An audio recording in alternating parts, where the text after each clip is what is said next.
High in the mountains of northern India, there is a small lake hidden in a quiet valley. It's called the Roopkund Lake. The lake is not big, just about 40 meters across and only 3 meters deep, and at first glance, it doesn't look special at all. But if you walk to its edge and look into the clear water, you'll see something shocking. Hundreds of human skeletons lying just below the surface. The skeletons were first discovered in 1942 by a forest ranger working for the British, who ruled India at the time. It must have been terrifying for him to find so many human bones scattered in and around a small lake, over 5,000 meters above sea level, far away from any village. At first, the British thought the skeletons might belong to soldiers, maybe even Japanese soldiers from World War II. But when experts studied the bones, they realized they were much older, at least 500 years old. The cold weather and dry air in the mountains had preserved some of the flesh and hair on the bodies, which made them seem fresher than they really were. For decades, people came up with many theories. Some thought these people did it to themselves, others believed there was a big battle there, and some thought the people had frozen to death or died from an illness. But none of these ideas fully explained what happened. In the early 2000s, a team from National Geographic went to study the lake. They found that many of the skulls had strange injuries, cracks and dents, but no wounds that looked like sword cuts or arrows. Also, there were women and children among the dead, and only one weapon, an iron spearhead, was found. Instead of weapons, they discovered items like bangles, rings, wooden umbrellas, and leather shoes. This didn't seem like a group of soldiers at all. They then learned that this lake lies along the path of a very old and dangerous religious pilgrimage called the Nanda Devi Raj Jat. Pilgrims still carry similar bangles and umbrellas today, and some even use a strap called a tump line across their foreheads to carry heavy loads, which can leave grooves in the skull like the ones found at Roopkund. So that explained why they were in the mountains, but not how they died. The answer came from the injuries on their heads. The researchers figured out that these people were likely killed by a massive hailstorm. The lake is in an open area with no trees or shelter, so when hailstones the size of cricket balls fell from the sky, the pilgrims had nowhere to hide. Even more amazing, a local legend tells a story very much like this. According to the legend, a king and queen angered a goddess by bringing dancers and entertainment on a sacred pilgrimage. The goddess punished them and their group by striking them with hailstones hard as iron as they crossed the mountains. Researchers dated the bones more accurately and found that they were not all from the same time. The oldest bones were over 1,000 years older than the newest ones.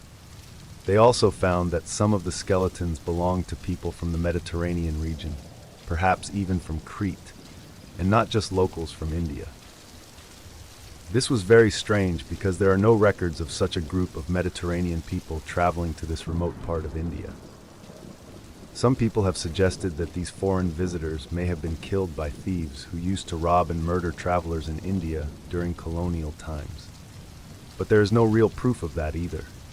So even today, Roopkund Lake remains a mystery. While the story of a deadly hailstorm probably explains some of the deaths, it does not explain everything. Especially the people from faraway lands who died there at different times.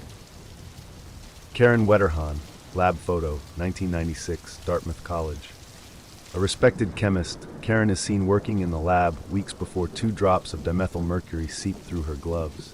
She didn't realize she was poisoned until symptoms appeared, but by then it was already too late. Her death changed lab safety protocols worldwide. These 2 photos of Lisa Gurrieri and Brandon Rumbaugh looks happy, just a young couple in love, camping under the stars, but just hours later they were murdered, and these became their final photos ever taken. Lisa Gurrieri and Brandon Rumbaugh were a young couple from Arizona who were deeply in love. Lisa was born on July 14, 1984. She was cheerful, outgoing, and full of life. She graduated from Mesa High School and was studying business at Mesa Community College. She dreamed of becoming a wedding planner. She also sang in the church choir and worked at a local company. People who knew Lisa said she always smiled, greeted everyone, and brightened their day. Her father passed away when she was young, so her uncle helped raise her, and he loved her like his own daughter. Brandon was born on May 7, 1983. He was tall, funny, and loved making others laugh. He graduated from high school in 2001, joined the U.S. Marine Reserves, and attended Arizona State University. He worked as a personal trainer at a gym and dreamed of opening his own fitness center. He also loved playing drums in a band, painting, and sculpting. Lisa and Brandon had a happy, loving relationship. They lived together in Scottsdale and planned to marry someday. Some say they may have just gotten engaged before their deaths. In October 2003, the couple wanted to celebrate their first anniversary in a special way. They thought about going to Disneyland but decided it was too expensive. Instead, they planned a camping trip to Bumblebee, a quiet, popular camping area north of Phoenix. Lisa had never been camping before, but she was excited to spend time with Brandon under the stars. They borrowed Lisa's mother's white pickup truck and left for the trip on Friday, October 17, 2003. Brandon hugged his mom goodbye, and Lisa asked her mom not to tell her uncle where they were going, knowing he would worry. The next day, when they didn't return home as promised, their families became worried. Brandon missed work, which was unusual for him. Friends and family started searching campsites and soon found the couple's truck parked at Bumblebee. To their horror, they found Lisa and Brandon dead in the back of the truck, still in their sleeping bags. Both had been shot in the head several times with a small caliber gun. Police quickly ruled out that they did it to themselves and said there were no signs of robbery, assault, or drugs. Nobody could think of anyone who would want to hurt them. The police collected evidence from the scene. They found a disposable camera about 100 feet away from the truck. Photos on the camera showed Lisa and Brandon looking happy in the truck that night. But the last photo on the roll was strange. It was a blurry picture of a light fixture in a building, though no one knew where it was taken. Police also noted that the video camera the couple had brought was missing. Only the empty camera case was left behind. Investigators explored two main theories. The first theory was that someone they knew, perhaps a jealous friend, killed them. Lisa's uncle suspected one of her friends, who supposedly had strong feelings for her.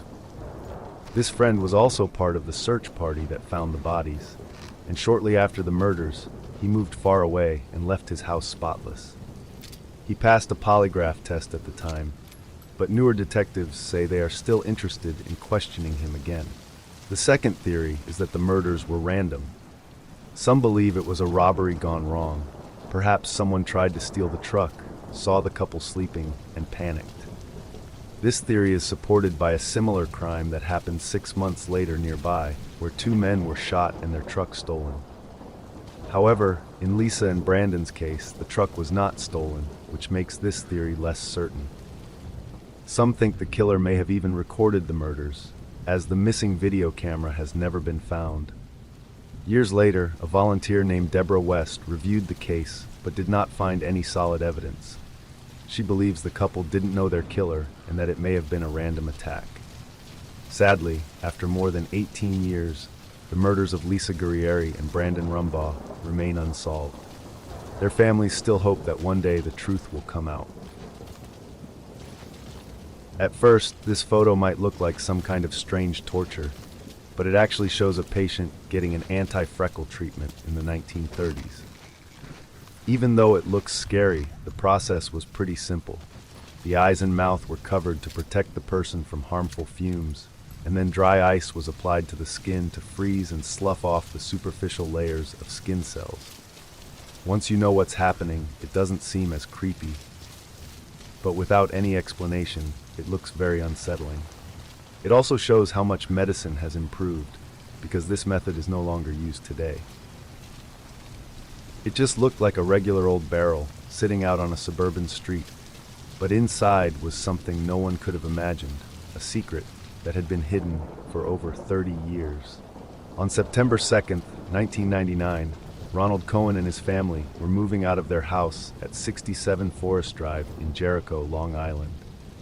One of their final tasks before leaving was to remove a large oil barrel that was hidden in a crawl space under an addition to the home. This barrel had been there since Cohen had moved in. They pulled the barrel out of the basement and left it outside for sanitation workers to take away. But the workers left a note saying it was too heavy to move. It weighed about 345 pounds. Curious, Cohen decided to open the barrel to see what was inside so he could dispose of it himself. When he opened it, he was met with a terrible smell. Inside, he saw a hand and a woman's shoe sticking out of plastic pellets and green liquid. He immediately called the police. When investigators arrived, they found the body of a woman inside. The body was mummified because the barrel had been sealed tightly. The autopsy showed that she was between 25 and 30 years old, had died about 30 years earlier, and was either Caucasian or Hispanic. She was 9 months pregnant with a baby boy, and also had dental work, 2 gold crowns. That was not common in the United States, leading investigators to believe she may have come from South America.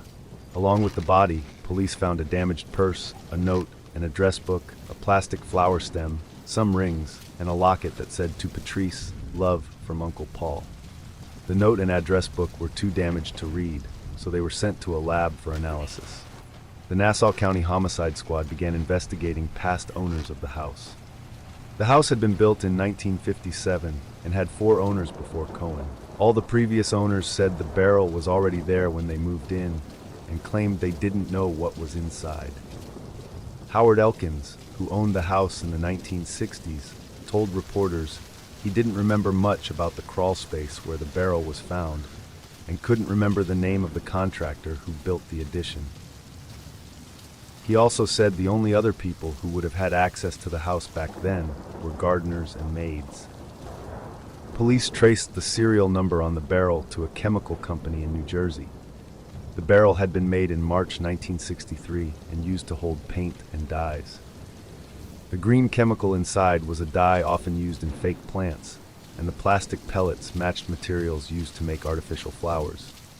Police discovered that Elkins had owned part of a company called Melrose Plastics, which made fake flowers and plants. He sold the company in 1972 and moved to Florida. Police then got an anonymous tip. The caller said that Elkins had been having an affair with a Hispanic woman who worked at Melrose Plastics and suggested she might be the woman in the barrel. On September 9th, detectives went to Florida to question Elkins, now 71 years old and living in a retirement home. He admitted he had been involved with a woman at Melrose, but couldn't remember her name or details.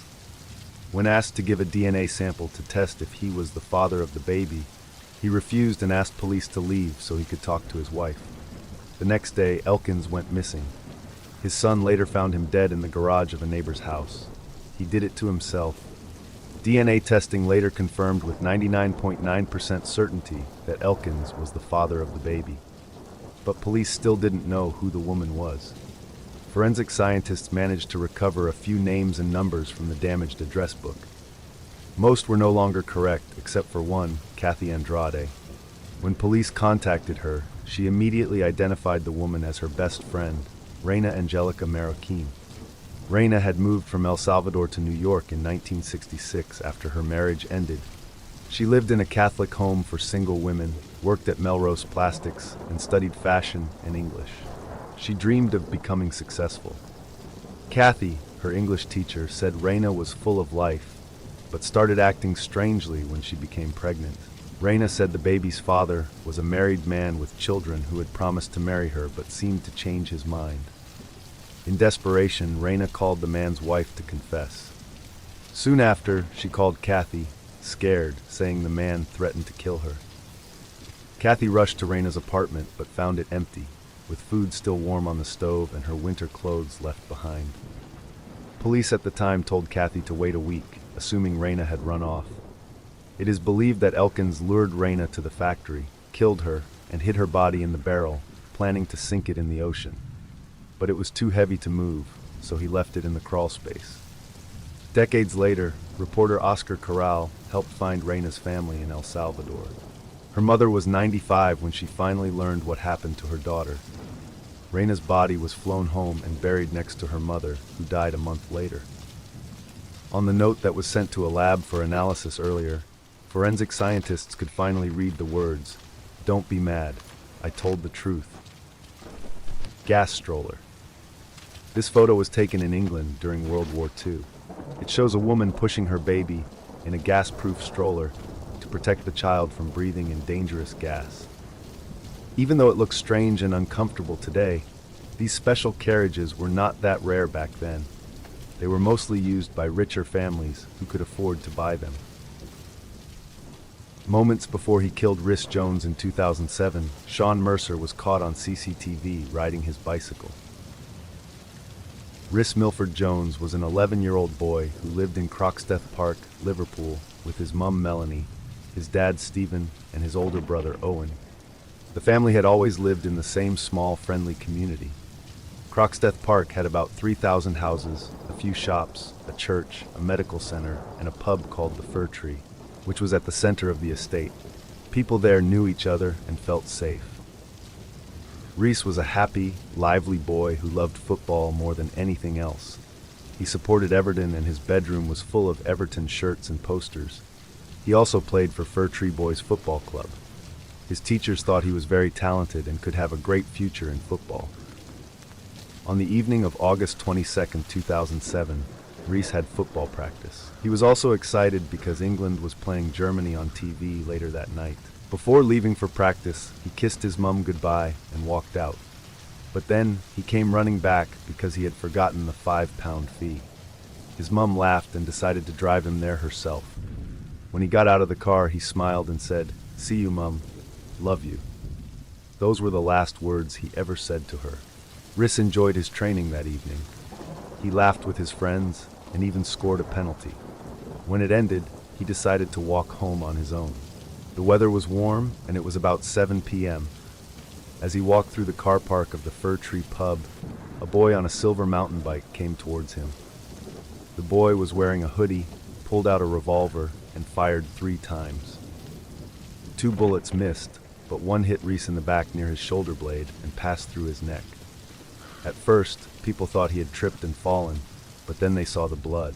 A woman ran to help him and pressed on his wound while someone else called an ambulance. At home, Melanie and Stephen were waiting for Rhys when one of his coaches came to tell them what had happened.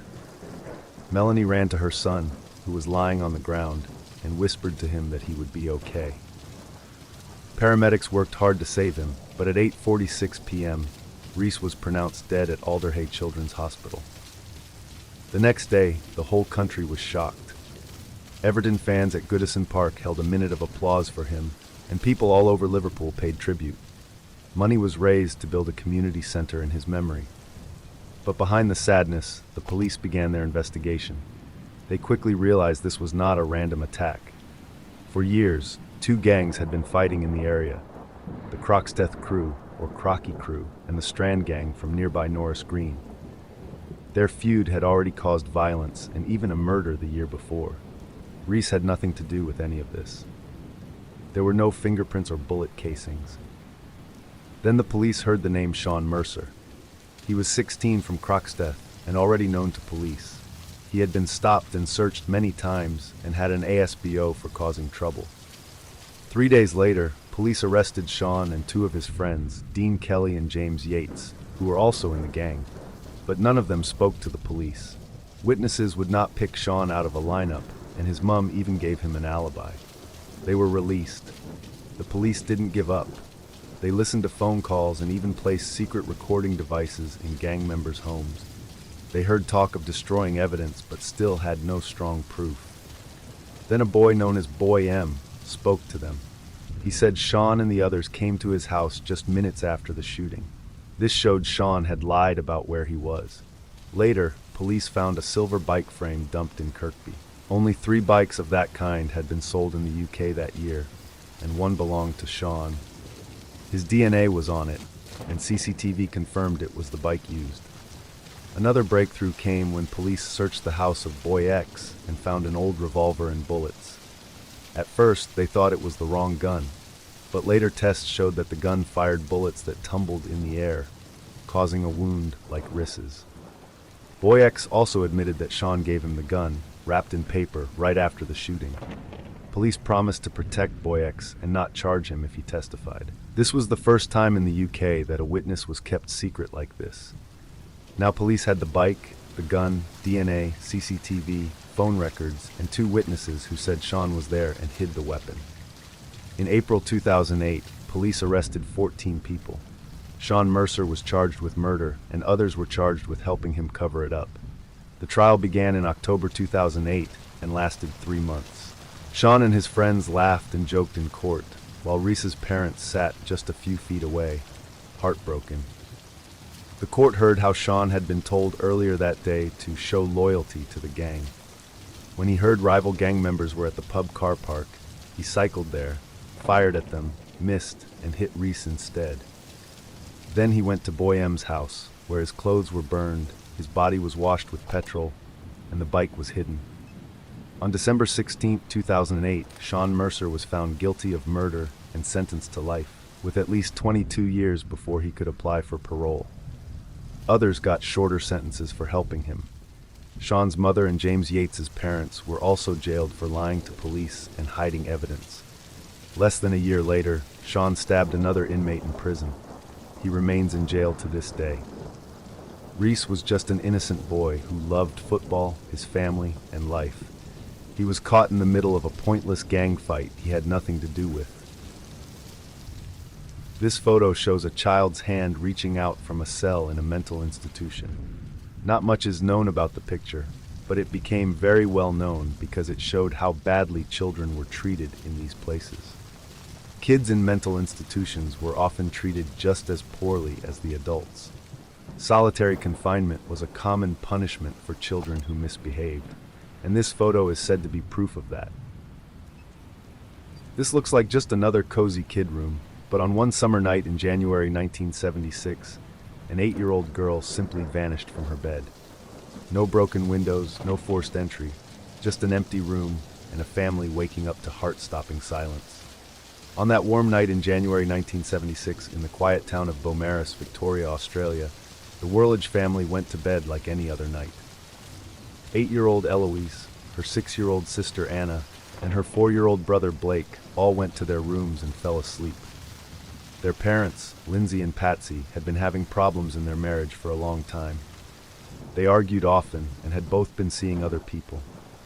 Even though they lived in a nice house near the ocean, things at home were tense. By January, they had decided to separate. But something far worse than divorce happened. On the morning of January 13th, little Blake woke up just before 7:30 a.m. and went into his parents' room. He told them that Eloise was not in her bed. The parents quickly searched the house but could not find her anywhere. Her room showed no signs of a struggle, and nothing seemed broken or disturbed. When Blake told his parents what he had heard the night before, they called the police right away. Blake said he had heard noises in the house. He described hearing robbers and said he was too scared to call out because he thought they might take him too. He also mentioned hearing footsteps that sounded like someone walking on the seagrass rug in Eloise's room. Investigators believed that Eloise might have willingly gotten out of bed and left with someone she knew. The front door had been left unlocked, so it was possible she walked out with them. But there was also the possibility that a stranger came into the house and kidnapped her. Neighbors reported strange things that night. One neighbor heard a car speeding down the street around 2 a.m. Another saw a green Holden station wagon parked near the Worledge home. A woman noticed a young man walking along the fence line, making her so uneasy that she crossed the street to avoid him. Another neighbor saw a man jump over the fence into the yard. Around 2 a.m., 2 different neighbors reported hearing a child crying and a car door slamming. Inside Eloise's room, police found small pieces of tree bark on the floor and a hole cut in the window screen. But they later found that the hole was cut from the inside and was too small for anyone to climb through. Because of the parents' troubled marriage, police also looked closely at Lindsay and Patsy as suspects. Patsy even told police that she believed Lindsay might have taken Eloise to hurt her, but Lindsay denied having anything to do with it. That night, he had gone to bed after both Patsy and Eloise. He admitted he left the front door unlocked because he didn't realize it had not been closed. At about 4:45 a.m., Patsy woke up and saw that the hallway light, which was usually left on for the children, had been turned off. By then, Eloise was likely already gone. The search for Eloise became one of the largest missing person investigations in Victoria's history. A $10,000 reward was offered, but no trace of her was ever found. The green Holden station wagon and the strange man seen by neighbors also led nowhere. In 2001, cold case detectives reopened the investigation, but again found no new evidence. In 2002, Lindsay took a lie detector test, but the results were inconclusive. He later said the family had accepted long ago that Eloise's disappearance was a mystery that might never be solved. Both Lindsay and Patsy said they had made peace with not knowing the truth. Lindsay explained that he cared deeply for his children, but was not the kind of person to show his emotions openly. After divorcing Patsy, he remarried and lived a quiet life, but his name was always tied to the case, as both a grieving father and a possible suspect. He died in 2017, never knowing what really happened to his daughter. The coroner later said that Eloise was a shy girl who would not have left the house with a stranger. Neighbors' reports of hearing a child cry and a car door slam at 2 a.m. seemed very important, but police at the time did not follow up strongly on these clues. More than 40 years later, Eloise's disappearance remains one of Australia's most haunting mysteries. She is still deeply loved and missed by her family, who never got the chance to see her grow up. The pain of not knowing what happened to her still lingers, as the question remains unanswered: who took Eloise and why? These are Halloween costumes from the early 1900s, and they were most likely homemade. Back then, outfits like these were actually very common, and there are many old photos showing similar costumes. Since Halloween costumes are meant to be scary, it's safe to say these ones did a really good job of frightening people. In this photo, Savanna Greywind smiles, 8 months pregnant, unaware that she would soon be murdered and her baby taken from her in the most horrifying way. In August 2017, 2 people were kayaking on the Red River in North Dakota. As they paddled, they saw something strange caught on a log in the water. When they got closer, they realized it was the body of a young woman. This terrible discovery shocked the whole state and uncovered a very sad and cruel story. The woman was Savanna LaFontaine Greywind. Savanna was just 22 years old and had so much to look forward to. She was kind and caring, and everyone who knew her loved her. That year she had started working as a nursing assistant and planned to become a specialist in elder care one day. She was also moving in with her boyfriend of 7 years, Ashton, and they were expecting their first baby, a little girl. For the time being, Savanna still lived with her parents and brother in a basement apartment in Fargo. Even though they all lived together, she always texted and called them throughout the day to stay in touch. On August 19, 2017, her family knew exactly where she went because she told them. She went upstairs to help their neighbor, Brooke Cruz. Brooke was 38 years old and lived in the apartment above Savanna's family. Savanna had always been nice to everyone, but her family was a little worried about Brooke. They didn't know her very well, but they heard her fighting loudly with her boyfriend, William Hone. Their fights were so bad that Savanna's family could hear them through the ceiling, and once William was even arrested for hurting Brooke. On that day, Brooke asked Savanna if she could come upstairs and help her by trying on a dress she was sewing. Even though Savanna had turned down Brooke's invitations before, she said yes this time. Savanna was home alone when she went upstairs. She was 8 months pregnant, and it was hard for her to work or walk much because of her swollen feet. She even ordered pizza for lunch that day and planned to eat with her family, but the pizza was still untouched when her family came home. Her car, purse, and keys were all there, but she was gone. She had also stopped replying to their texts, which was unusual for her. She was supposed to drive her brother to work later, but never showed up. By 4 p.m., her mom, Norberta, was very worried. She went upstairs to ask Brooke if she had seen Savanna. Brooke claimed that Savanna had left around 2:45, but Norberta knew something was wrong. Savanna wouldn't have left without telling anyone, and she couldn't have walked far in her condition. Norberta called the police right away. Police came and searched Brooke's apartment more than once, but didn't find anything. The police kept investigating and soon learned from William's co-workers that he had been talking about a newborn baby at home. This was strange because during the searches, they hadn't seen any baby. The police got another search warrant and went back. This time, they found a healthy baby girl on Brooke's bed. Brooke and William were arrested right away. At first, Brooke told police that Savanna came over, broke her own water, gave birth in her apartment, and then left the baby with her. But DNA tests showed the baby was Savanna's, and she would never have just left her baby behind. On August 27th, 2 kayakers found Savanna's body in the Red River. She had been wrapped in plastic and duct tape. There were marks on her neck, and her stomach was open. It turned out that after Savanna went upstairs, she and Brooke argued in the bathroom. Brooke pushed her, and Savanna fell and hit her head. Then Brooke used a knife to take Savanna's baby from her. William came home and asked if Savanna was dead. When Brooke didn't answer, he strangled her to make sure she was. They hid Savanna's body in a closet, even while police searched the apartment. Later, they put her body in a dresser, dumped it in the river, and kept the baby, pretending it was theirs. In court, Brooke said she had lied to William earlier, telling him she was pregnant so he wouldn't leave her.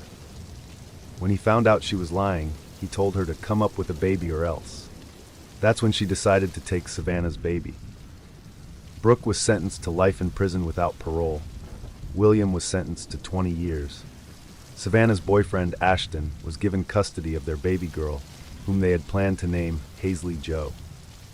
Savanna's tragic death led to a new law passed in 2021 called Savanna's Act, which helps Native American communities by improving how missing and murdered Indigenous women's cases are handled, so that what happened to Savanna hopefully never happens again.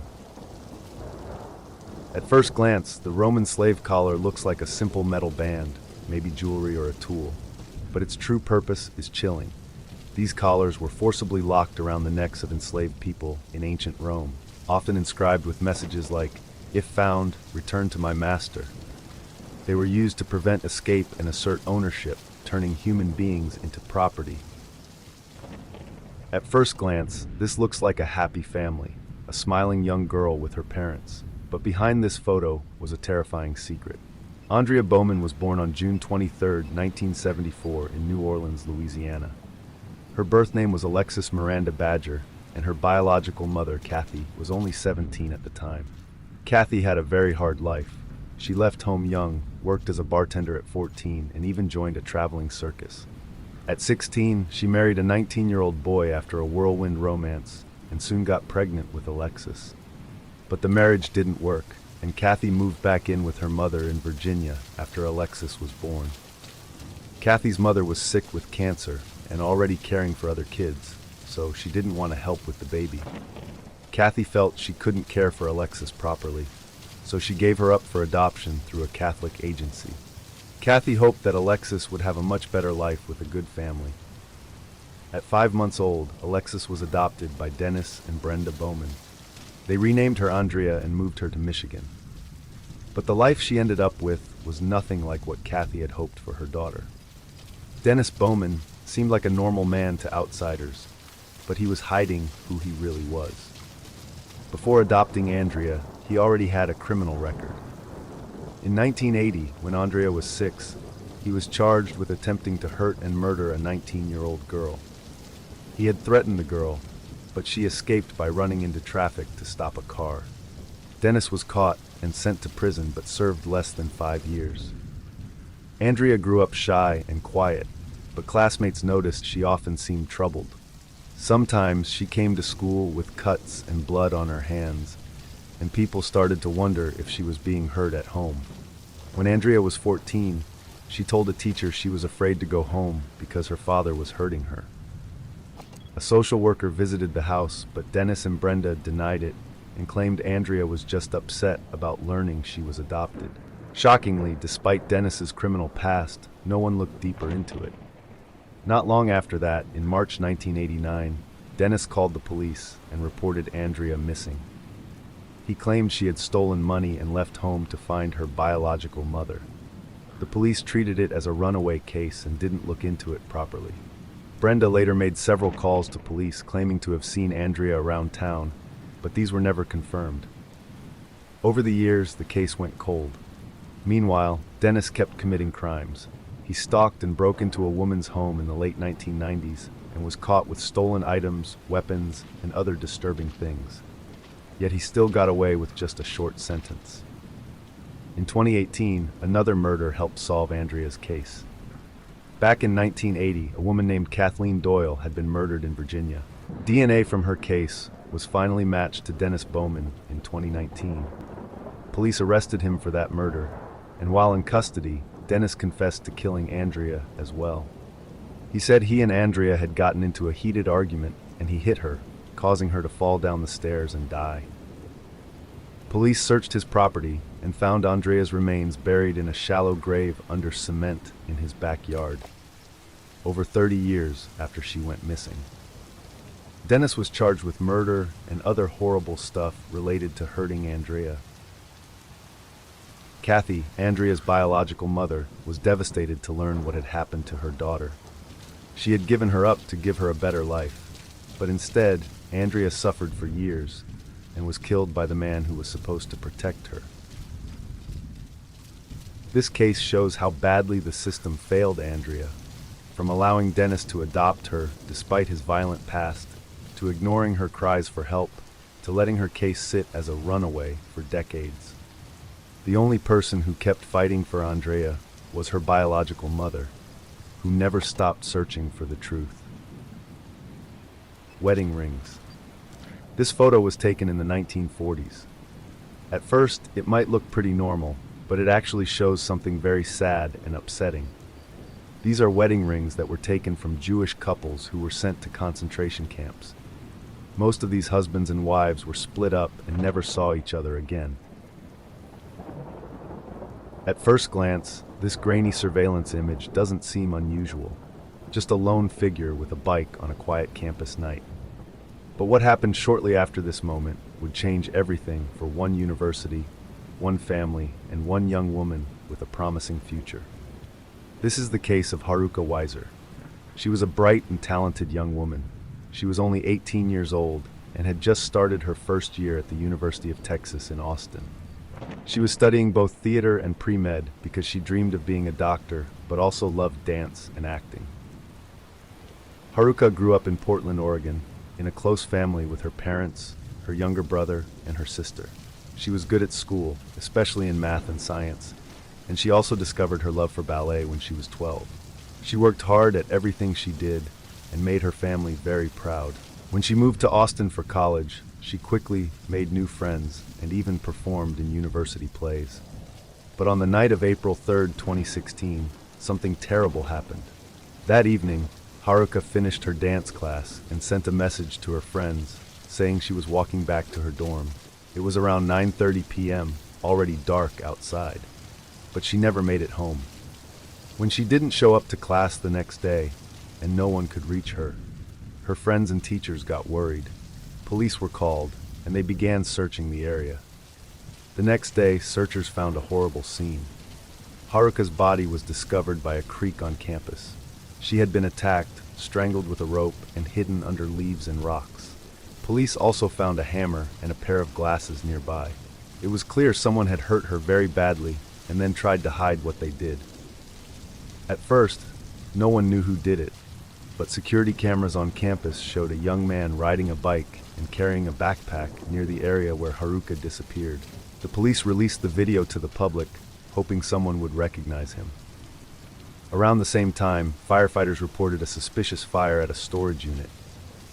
Inside, they found a homeless teenager named Mikhail Kreiner. He was just 17 and had been living on the streets. When police searched his things, they found some of Haruka's belongings, including her laptop and other items. They also found the bike from the video. After this evidence, they arrested him and charged him with murder. He had a very hard life. His mother used drugs and alcohol when she was pregnant, and he was born with health problems. He was taken away from her at birth and grew up in foster homes and with his grandmother. He had mental health problems too, including autism, depression, and schizophrenia, but he never got proper help. By the time he was 16, his grandmother told him to leave, and he became homeless. Even though his childhood was tragic, the evidence showed he knew what he was doing when he attacked Haruka. The cameras showed him following her, and his glasses were found next to her body. Witnesses said he even tried to burn her belongings afterward. The trial took a long time because of problems with the DNA evidence. But in July 2018, a jury found him guilty of murdering Haruka. He was sentenced to life in prison with the possibility of parole after 40 years. During the trial, Haruka's father spoke about how much she was loved and how much she is missed. Haruka's death shocked the entire community. Students held memorials for her, and the university spent millions of dollars to improve campus safety, adding more lights, cameras, and patrol officers. Haruka was remembered as a beautiful, kind, and ambitious young woman who touched many lives in her short time. Her family and friends continued to visit the place where she was found, leaving flowers every year on the anniversary of her death. Before and after photos of Centralia, Pennsylvania. It's been abandoned for over 60 years due to non-stop fires that happened in the underground coal mines. White House Farm Family Photo, 1985. This photo seems to show a happy family, a mother, her daughter, and her twin boys. But just months after it was taken, this family was wiped out in a shocking massacre that stunned England. Jeremy Bamber was born in London, England, on January 13, 1961. Not long after his birth, his mother gave him up for adoption. When he was 6 months old, he was adopted by Neville and June Bamber. They lived at White House Farm, near a small village called Tolleshunt Darcy in Essex, about an hour and a half northeast of London. The farm was large, about 300 acres, and they also ran a campground. Neville had worked as a pilot and later as a magistrate, while June struggled with depression and often stayed in mental health hospitals. Before adopting Jeremy, they had already adopted a girl named Sheila Caffell. Sheila got married in 1977 and had twin sons, Nicholas and Daniel, in 1979. She divorced in 1982 and began to have serious mental health problems, including paranoia and strange behavior. She was diagnosed with schizophrenia and sometimes thought people were trying to kill her. She was treated in hospital several times. Sheila's two boys mostly lived with their father. Sheila and her adoptive mother, June, did not get along. June was very strict and religious. She believed Sheila's mental illness was caused by the devil and even called her the devil's child. In March 1985, Sheila had a serious episode and was sent to a hospital because she thought she was speaking to God and believed people were out to hurt her. Jeremy, meanwhile, went to boarding school but did not do well. After leaving school, he traveled to Australia and New Zealand. Some people said he bragged about committing crimes during his travels. When he came back to England, he worked small jobs before helping out on the farm. He moved into a house about 3 miles from his parents' home. In 1983, Jeremy met a woman named Julie Mugford, and they started dating. On August 4, 1985, Sheila and her 2 sons came to spend the week at White House Farm. The next day, 2 workers saw Sheila and said she seemed happy. Jeremy was at the farm and suggested that Sheila put her sons in foster care. He said she did not seem upset about this. While there, Jeremy loaded a rifle, saying he heard rabbits, but didn't fire it. He left it on the kitchen table with some bullets nearby and left around 9:30 p.m. That night, some strange things happened. Neville got a phone call and hung up quickly, which was unusual. Later, June's sister spoke to June and Sheila on the phone and noticed that Sheila was very quiet. At about 3:20 a.m. on August 7th, Jeremy called the police. He said his father had just called him, saying Sheila had gone crazy and had a gun, but the call was cut off. Jeremy drove to the farmhouse, arriving just after the police. The police thought they saw someone moving in a bedroom, so they waited outside for hours, thinking Sheila was armed. They tried to talk to her with a loudspeaker, but got no response. When the police finally entered the house, they found all 5 family members dead. Neville was in the kitchen. June was near the bedroom door. Sheila was next to her with a rifle on her body, and the 2 boys were in their beds. Everyone had been shot at close range with the rifle. There were signs of a struggle in the kitchen, and Neville appeared to have fought back before being killed. At first, the police believed Sheila had killed her family, but 3 days later, a cousin found a silencer in the house with blood on it. Tests suggested the blood might have come from Sheila, or a mix of Neville and June. Then, on September 7th, Julie Mugford told police that Jeremy had planned to kill his family. She said he told her about it before and wanted the money he would inherit. She only came forward after learning Jeremy was cheating on her and after he allegedly hit her. In return for her testimony, her own legal troubles were dropped. Jeremy was arrested and put on trial in October 1986. The prosecution said he killed everyone and staged it to look like Sheila had done it. They believed he left through a window and rode a bicycle home. On October 28th, Jeremy was found guilty and sentenced to life in prison. To this day, the case is debated. Many believe he is guilty, while others think Sheila killed the family. Some even believe the police mishandled evidence or made mistakes. In the end, while Jeremy probably committed the murders, poor police work and unclear evidence have left questions that may never be answered.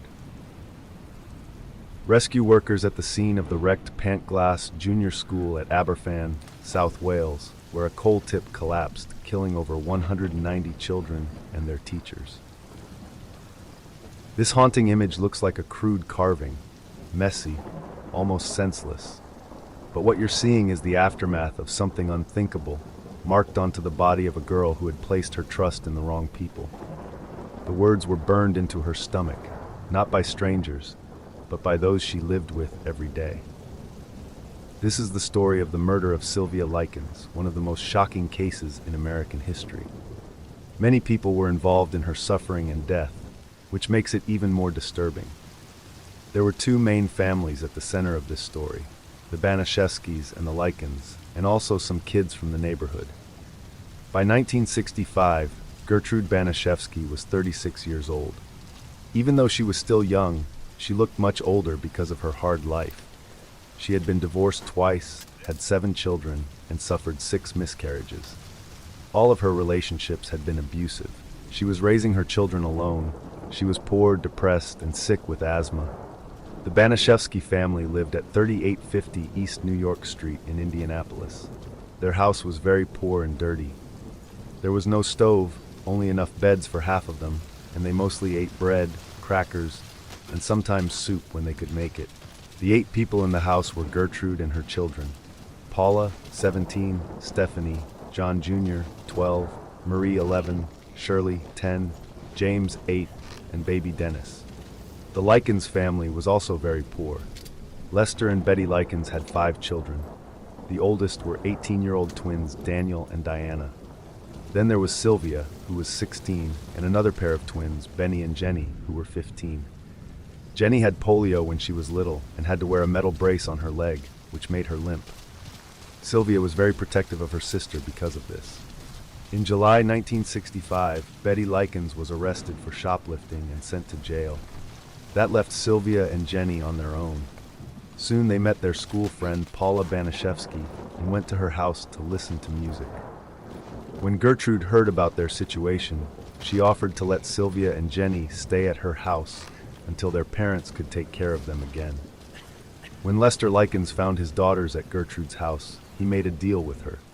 He said he would pay her $20 a week to care for Sylvia and Jenny while he traveled with the carnival.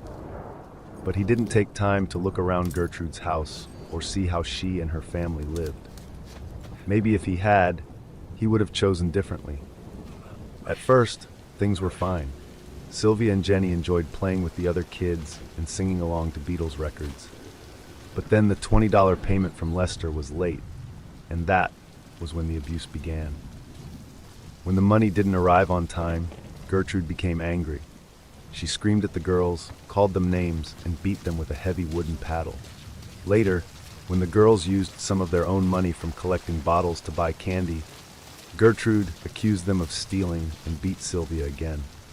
Another time, she punished Sylvia for eating too much at a church social by making her eat a hot dog covered with spices and condiments until she vomited and then she forced her to eat that too. At first it was mostly beatings and humiliations, but as weeks passed, it got much worse. Lester and Betty visited their daughters twice during this time, but the girls didn't tell them what was happening, probably because they were scared of what Gertrude might do. One day, Gertrude heard Sylvia talking about how she had once laid in bed with a boy, though nothing serious happened. Gertrude became furious. She called Sylvia a street worker, accused her of being pregnant, and started to kick her in the most sensitive areas. She even involved the neighborhood kids and her own children in this, encouraging them to hurt Sylvia. Paula, Gertrude's oldest daughter, was pregnant herself and may have felt jealous or angry at Sylvia, so she joined in too. Even neighborhood boys like Coy Hubbard and Richard Hobbs came to the house to beat Sylvia, throw her around, and practice judo on her. Soon, Sylvia became like a toy for everyone in the house. They burned her with cigarettes, threw her down the stairs, and also made her do some things I'd rather not talk about. Once, she needed a gym suit for school and stole one because Gertrude wouldn't buy it. As punishment, Gertrude burned Sylvia's fingers with matches, leaving them blistered. Neighbors even witnessed some of this. One woman, Phyllis Vermillion, noticed Sylvia had a black eye and saw Paula pour hot water on her face, but she didn't contact the police. By October, Sylvia was so weak and broken that she wet the bed. Gertrude decided she was no longer fit to be upstairs and moved her to the filthy basement. From then on, Sylvia was kept in the basement. They didn't even give her any clothes. She was sleeping on the floor in her own waste and often tied up. They hardly fed her, and when they did, it was spoiled food or garbage. Sometimes they made her eat and drink waste. One day, Gertrude made Sylvia write a fake letter to her parents, saying she had run away and gotten into trouble with boys. Then they decided to kill her and dump her body somewhere. Sylvia overheard this and tried to escape, but she was caught and beaten again. On October 25th, Gertrude and the kids branded her stomach with a hot sewing needle, carving these words. They also tried to burn an S or 3 shape with a heated hook. That night, Sylvia tried to crawl up the stairs and cried out for help, but nobody came. The next morning, she could barely speak or move. She didn't even know the alphabet anymore when asked. That afternoon, she died. Stephanie, one of Gertrude's daughters, tried to perform CPR, but it was too late. Gertrude at first didn't believe she was dead and hid her body, calling her a faker. But when she realized Sylvia was gone, she dumped her body on a dirty mattress and called the police, pretending Sylvia had returned home in that state. When the police arrived, everyone stuck to the fake story, except Jenny. When Gertrude wasn't listening, Jenny whispered to the officers, "Get me out of here, and I'll tell you everything." The police arrested Gertrude and the others. Sylvia's autopsy showed more than 150 injuries in different stages of healing. She was covered in burns, cuts, bruises, and sores. Her skin was peeling from the salt and hot water, she was emaciated, and her fingernails were broken backward from clawing at the floor. Her lips were bitten through from pain. Gertrude, Paula, John Jr., Richard Hobbs, and Coy Hubbard were all charged. Gertrude was found guilty of first-degree murder and sentenced to life in prison. Paula was found guilty of second-degree murder but released after 6 years. The boys were found guilty of manslaughter and served under 2 years each. Gertrude became a model prisoner and was released in 1985. She never admitted what she had done, blaming the others and claiming she couldn't remember because of her asthma medicine. She died of cancer in 1990. Jenny Likens grew up and had a family, but she was deeply traumatized and needed medication for anxiety for the rest of her life. She died in 2004. What makes it so terrifying is how many ordinary people joined in. These weren't monsters or strangers. They were family members, classmates, and neighbors who slowly got caught up in cruelty. CCTV footage captured Princess Diana and Dodi Al-Fayed arriving at the Ritz Hotel in Paris on August 30th, 1997, moments before the tragic car crash that would shock the world. The images show the couple together, unaware that their evening would end in disaster. Rey Rivera, 2006. On a spring evening in May 2006, 32-year-old Rey Rivera ran out of his Baltimore home and never came back. He got a phone call and rushed out wearing flip-flops. He left his keys and never returned. A week later, his body was found in a locked conference room under the Belvedere Hotel. It looked like he had fallen through the roof from above, but the way his body landed and the damage around him didn't make sense. Strangely, his cell phone and glasses were nearby and completely unbroken. Rey's death is still a mystery, almost 20 years later. No one has been charged, and no clear answers have been found. Rey had moved to Baltimore in 2004 with his wife Allison. They came from California because Rey's friend Porter Stansberry offered him a job at his financial newsletter company. But Rey's dream was to be a filmmaker. By 2006, he was planning to go back to Los Angeles to write full-time. He was excited about the future, planning trips and thinking about starting a family. Then something strange happened.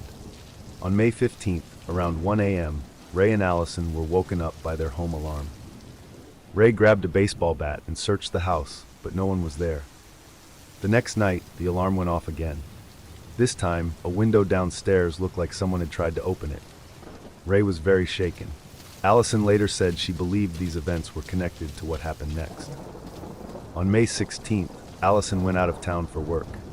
That evening, a friend named Claudia stayed at their house. Around 6 p.m., Claudia heard the phone ring. Rey answered, said "oh," and rushed out of the house wearing flip-flops. He left his keys behind and never came back. Allison couldn't reach him by phone and became worried.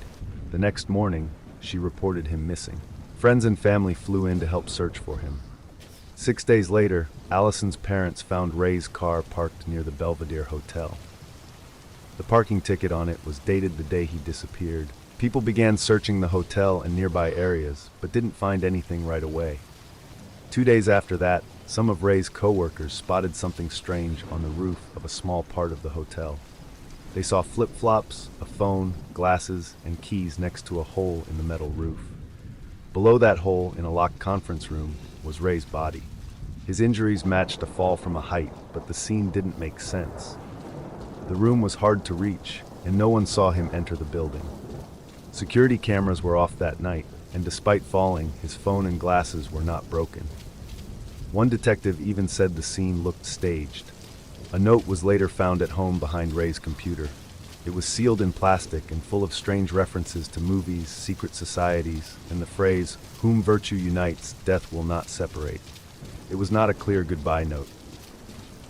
The FBI said it didn't seem like a typical S-note either. Some people, including the police, they thought his note and his behavior in the days before showed stress. But his wife and family strongly disagreed.